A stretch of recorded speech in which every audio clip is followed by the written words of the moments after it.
Perfect English स्कूलमध्ये वीर बालदिन साजरा। शिखांचे 10वे गुरु गोविंद सिंग यांच्या 2 साहेबजाद्यांनी जोरावर सिंग व फतेह सिंग यांनी दिलेल्या सर्वोच्च बलिदानाचे स्मरण म्हणून साजरा केला जाणारा वीर बालदिन परफेक्ट इंग्लिश स्कूल कुची तालुका कवठे महांकाळ मध्ये साजरा करण्यात आला। यावेळी प्रमुख पाहुणे म्हणून भाजपचे जिल्हा सरचिटणीस विलास काळेबाग होते, तर अध्यक्षस्थानी प्राचार्या रुपाली पाटील होत्या। यावेळी बोलताना विलासराव काळेबाग पुढे म्हणाले की 1705 मध्ये मुघल सैन्यांनी पंजाबमधील आनंदपूर साहिबाला वेढा घातला असता गुरु गोविंद सिंग यांचे कुटुंब वेगळे झाले।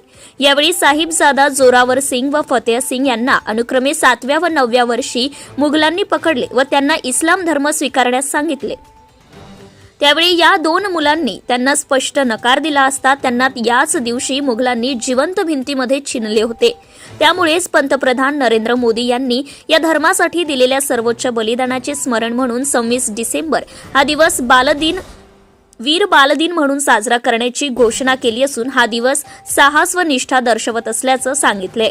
यावेळी भाजपचे जिल्हा सरचिटणीस विलास काळेबाग व अनिल लोंढे, भाजपा जिल्हा चिटणीस सुभाष खांडेकर, अल्पसंख्याकचे जिल्हाध्यक्ष आझमभाई मकाणदार, भाजपा तालुकाध्यक्ष उदय भोसले, सुमित कुलकर्णी, निखिल कांबळे, माऊली शिक्षण संस्थेचे अध्यक्ष धनंजय शिंदे, सचिव नानासाहेब पाटील, प्राचार्या सौ रुपाली पाटील सह शिक्षक, विद्यार्थी, शिक्षकेतर कर्मचारी व पालक मोठ्या संख्येने उपस्थित होते।